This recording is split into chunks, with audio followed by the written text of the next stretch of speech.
They were people inspired by Rose's words who wanted to change, no matter the cost. The Super Watermelon Island episode parallels this perfectly. Stephen enters the mind of a watermelon version of himself and inspires the other melons to fight alongside the gems to defeat Malachite. Some were lost in battle.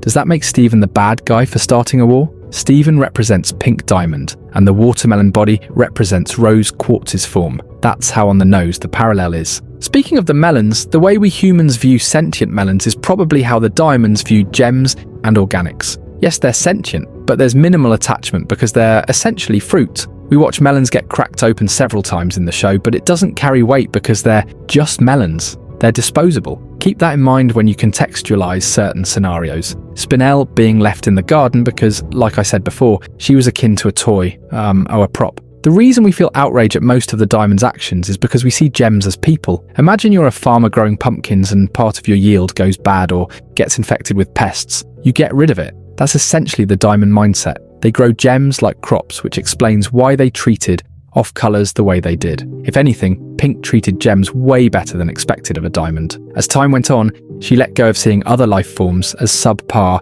and beneath her to seeing them as individuals who deserve to live freely and make their own decisions. I don't know how this could possibly translate to her being the villain of the show.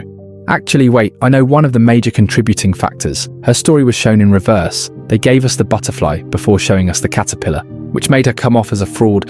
Someone initially revered and seen as this divine Joan of Arc type character shrouded in mystery became a deeply flawed persona. It swayed the minds of people unable to fully analyze a character for what she was, instead going with the flow of wherever the show's narrative took them. You can see how drastically she changed by the different versions the Pearls described. Pink Pearl met her at her most childish, most emotional, most vulnerable, like a teenage girl going through puberty. But our Pearl met a more refined version, still laden with characteristic goofiness, but with better control of her emotions. An overall better person, though one who still might not have made the best decisions, because growth is growth, not perfection. Moving from Tier 1 to Tier 4 is growth. Doesn't mean the traits of Tier 10 should be expected of you. Pink Pearl wasn't the only Pearl who faced trauma from her relationship with Rose. The heartbreak and anguish Pearl was left in serves as a constant reminder of this so-called villainous nature of Pink Diamond. Pearl was one of the closest people to Pink Diamond. They literally went through life-altering moments together,